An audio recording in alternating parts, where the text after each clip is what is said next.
یہ ہماری وہ پیشکش ہے جس میں ہم عالمی ادب کے جو اہم کام ہیں ان کا ذرا گہرائی سے جائزہ لیتے ہیں، کوشش کرتے ہیں کہ ان کے معنی اور ان کے اثرات کو سمجھ سکیں۔ جی، اور آج ہم ایک ایسے ہی غیر معمولی ناول پر بات کر رہے ہیں جو لاطینی امریکی ادب کا ایک سنگ میل سمجھا جاتا ہے، خوان رولفو کا پیدرو پاراو۔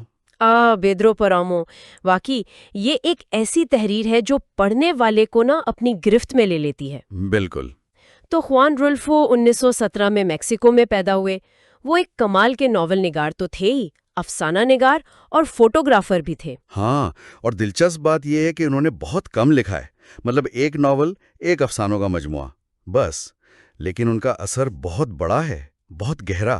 صحیح، انہیں 20ویں صدی کے لاطینی امریکی ادب کے سب سے زیادہ بااثر ادیبوں میں شمار کیا جاتا ہے۔ جی ہاں، ان کے کام کی خاصیت وہ حقیقت پسندی اور پراسراریت کا جو امتزاج ہے نا، وہ بڑا انوکھا ہے۔ جیسے روزمرہ کی زندگی اور کیا کہتے ہیں مافوق الفطرت واقعات، وہ ایک دوسرے میں گھل مل جاتے ہیں۔ اور وہ لکھتے کس بارے میں تھے؟ اکثر دیہی میکسیکو کی جو غربت ہے، تنہائی۔ ہاں، وہ بھولے بسرے لوگ، ان کی خاموش جد و جہد، ان کی آواز بننے کی کوشش کی۔ اور پیدرو پارامو، یہ ان کا شاہکار مانا جاتا ہے۔ کہانی بظاہر تو سادہ سی لگتی ہے شروع میں۔ جی، ایک نوجوان ہے، خوان پریسیادو۔ ہاں، وہ اپنی مرتی ہوئی ماں کی وصیت پوری کرنے کاتامالا نامی قصبے جاتا ہے۔ مقصد اپنے باپ پیدرو پارامو کو تلاش کرنا۔ اور ماں نے کیا کہا تھا کہ اس سے کچھ مانگنا نہیں، مطالبہ کرنا کہ وہ تمہیں دے جو ہمارا ہے، جو اسے مجھے دینا چاہیے تھا اور کبھی نہیں دیا، اس سے اس غفلت کی بھاری قیمت وصول کرنا میرے بیٹے۔ بڑا جذباتی وصیت نامہ تھا۔ بالکل، لیکن یہ سفر، یہ کسی عام باپ کی تلاش کا سفر نہیں رہتا۔ کمالا پہنچتے ہی خوان پہ یہ کھلتا ہے کہ یہ جگہ، یہ تو مردوں کی بازگشت سے، روحوں سے اور نہ ختم ہونے والی یادوں سے بھری ہوئی ہے۔ تو یہ صرف ایک کہانی نہیں ہے؟ نہیں، بالکل نہیں۔ یہ طاقت، گناہ، موت، یادداشت اور میکسیکو کی روح کی گہرائیوں میں ایک سفر ہے۔ آج ہم کوشش کریں گے کہ اس ناول کی تہوں کو تھوڑا کھولیں کہ رولفو نے یہ پر اسرار اور گہری دنیا تخلیق کیسے کی۔ ٹھیک ہے، تو آئیے اس سفر کا آغاز خوان پریسیادو کے ساتھ ہی کرتے ہیں، کمالا کا راستہ۔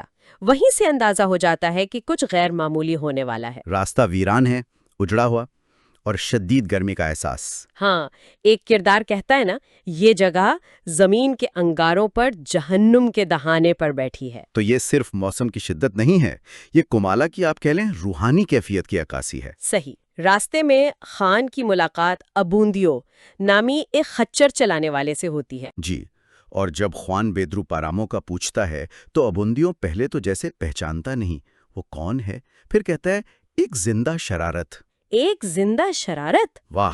اور پھر وہ دھماکہ خیز انکشاف کرتا ہے، پیدرو پارامو کئی سال پہلے مر چکا ہے۔ اچھا، یہیں پر کاری چونک جاتا ہے، مطلب جس باپ کی تلاش میں وہ آیا ہے وہ تو ہے ہی نہیں، مر چکا ہے۔ اور ابوندیو کا یہ کہنا کہ وہ بھی پیدرو کا بیٹا ہے، اور پھر یہ بتانا کہ کمالا میں اب کوئی نہیں رہتا، یہ سب قصبے کی عجیب مردہ سی حقیقت کی طرف اشارہ کرتا ہے۔ بالکل، اور جب خوان قصبے میں داخل ہوتا ہے تو اسے ابوندیو کی بات سچ لگتی ہے، خاموش گلیاں، اجڑے ہوئے گھر۔ لیکن پھر اس کی ملاقات ہوتی ہے ایدوویکھیز دیادا سے، جس کا پتہ بھی ابوندیو نے ہی دیا تھا۔ اور ایدوویکھیز کا استقبال، وہ خود ہی مافوق الفطرت ہے۔ وہ کہتی ہے کہ اسے خوان کی آمد کا علم تھا۔ کیسے؟ کہتی ہے اس کی مردہ ماں ڈولورس نے اسے بتایا تھا۔ اوہ، یہیں سے رولفو ہمیں جادوئی حقیقت پسندی کی دنیا میں لے جاتا ہے نا؟ یہ کوئی عام بھوت پریت کی کہانی نہیں ہے۔ نہیں، بالکل نہیں۔ جادوئی حقیقت پسندی کی خاصیت یہی ہے کہ مافوق الفطرت واقعات کو بالکل عام روزمرہ کے انداز میں پیش کیا جاتا ہے۔ کردار مردوں سے ایسے بات کرتے ہیں جیسے یہ کوئی غیر معمولی بات ہی نہ ہو۔ ایدوویکھیز کا ڈولورس کی روح سے بات کرنا، یہ اس کی بہترین مثال ہے۔ بالکل، اور ایدوویکھیز کی کہانیاں مزید پرتیں کھولتی ہیں۔ وہ بتاتی ہے کہ کیسے وہ ڈولورس کی شادی کی رات اس کی جگہ پیدرو کے ساتھ سوئی تھی۔ اور خوان تقریباً اس کا بیٹا ہوتا، یہ تو بڑی عجیب بات ہے۔ جی، اور وہ پیدرو کے ڈولورس کے ساتھ ناروا سلوک کا بھی ذکر کرتی ہے، جس کی وجہ سے ڈولورس نے کمالا چھوڑ دیا تھا۔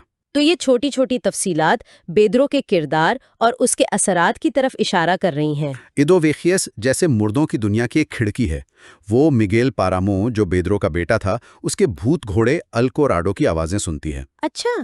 ہاں، اور وہ مگویل کی موت کے بعد اس سے اپنی ملاقات کا قصہ بھی سناتی ہے، جہاں وہ مگویل سے کہتی ہے، تم پاگل نہیں ہو مگویل، تم ضرور مر چکے ہو۔ یہ مکالمے یہ کومالا کی دنیا کو واضح کرتے ہیں، جہاں موت جیسے زندگی کا ہی ایک تسلسل محسوس ہوتی ہے، کوئی بڑی بات نہیں ہے۔ صحیح کہا۔ ایدوویکھس کی یہ کہانیاں اور کومالا کا ماحول ہمیں اس مرکزی کردار کی طرف لے جاتا ہے جس کا نام ہر طرف گونج رہا ہے، بھلے ہی وہ مر چکا ہو، بیدرو پارامو۔ تو اب ہم بیدرو کی کہانی پر آتے ہیں۔ جی، ناول کا بڑا حصہ فلیش بیکس اور دوسرے کرداروں کی یادداشتوں کے ذریعے بیدرو کی کہانی بیان کرتا ہے۔ یہ صرف ایک شخص کی کہانی نہیں، بلکہ یہ طاقت کی نوعیت اور اس کے اثرات کا مطالعہ ہے۔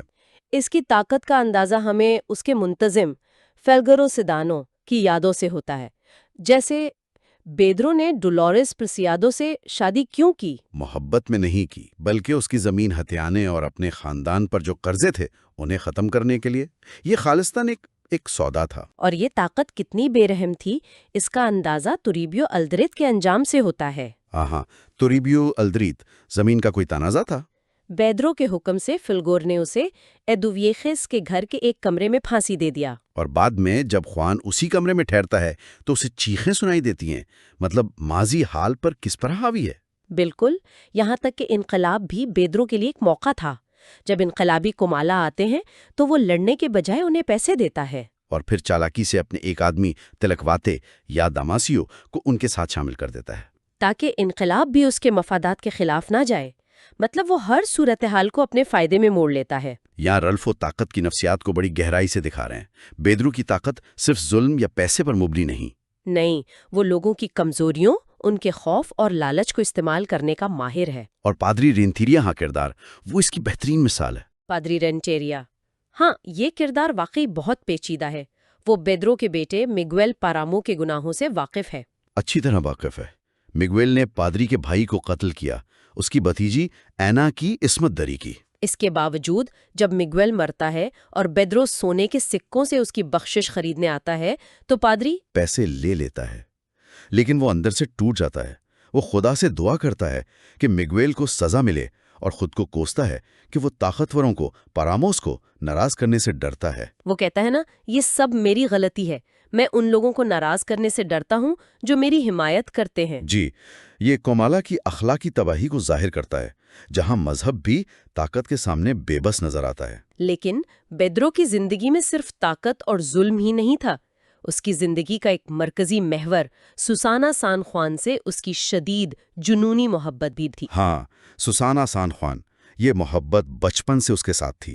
اور جب سوسانا اپنے باپ کے ساتھ کومالا واپس آتی ہے تو بیڈرو اسے حاصل کرنے کے لیے کسی بھی حد تک جاتا ہے۔ جی، وہ سوسانا کے باپ بارتولومے سان خوان کو کون کنی کے جھوٹے بہانے ایک ایسی جگہ بھیجتا ہے جہاں سے اس کی موت کی خبر آتی ہے، مطلب راستے سے ہٹا دیتا ہے۔ وہ سوسانا کو جسمانی طور پر تو حاصل کر لیتا ہے، لیکن سوسانا ذہنی طور پر وہ اپنے ماضی میں قید رہتی ہے، خاص طور پر اپنے پہلے شوہر فلورنسیو کی یادوں میں۔ یہ رشتہ بیڈرو کی شخصیت کا ایک اور رخ دکھاتا ہے۔ ایک طرف وہ انتہائی بے رحم اور حساب کتاب کرنے والا شخص ہے، اور دوسری طرف وہ سوسانا کے لیے ایک ایسی شدید محبت رکھتا ہے جو جنون کی حد تک پہنچ جاتی ہے۔ لیکن یہ محبت بھی ملکیت اور قبضے کی خواہش سے خالی نہیں۔ بالکل، اور جب سوسانا مر جاتی ہے تو بیڈرو کا رد عمل کومالا کی حتمی تباہی کا باعث بنتا ہے۔ وہ شدید غم میں ڈوب جاتا ہے، اور اسی دوران قصبے میں کوئی تہوار ہوتا ہے، چرچ کی گھنٹیاں بجتی ہیں، لوگ جشن مناتے ہیں، جسے بیدرو اپنی توہین سمجھتا ہے۔ اور وہ فیصلہ کرتا ہے، کیا کہتا ہے وہ؟ میں اپنے بازوؤں کو سمیٹ لوں گا اور کومالا بھوک سے مر جائے گا۔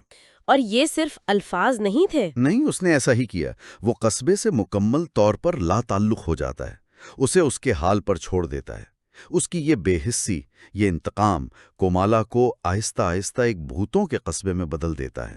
اس کی طاقت جو پہلے تعمیر پر مرکوز تھی، اب مکمل تباہی کا باعث بنتی ہے۔ یہاں ریلفو ایک اہم نکتہ اٹھا رہے ہیں کہ کس طرح ایک شخص کی ذاتی تکلیف اور غم اجتماعی تباہی کا سبب بن سکتا ہے۔ خاص طور پر جب وہ شخص بے پناہ طاقت کا مالک ہو۔ بیدرو کی طاقت اتنی مطلق تھی کہ اس کا سوگ پورے قصبے کا سوگ بن گیا، بلکہ قصبے کی موت بن گیا۔ اور اس مردہ قصبے میں خوان پریزیادو کا اپنا سفر بھی، وہ بھی موت پر ہی ختم ہوتا ہے، لیکن اس کی موت بھی عام نہیں۔ وہ کہتا ہے کہ اسے کمالا کی سرگوشیوں نے مار ڈالا۔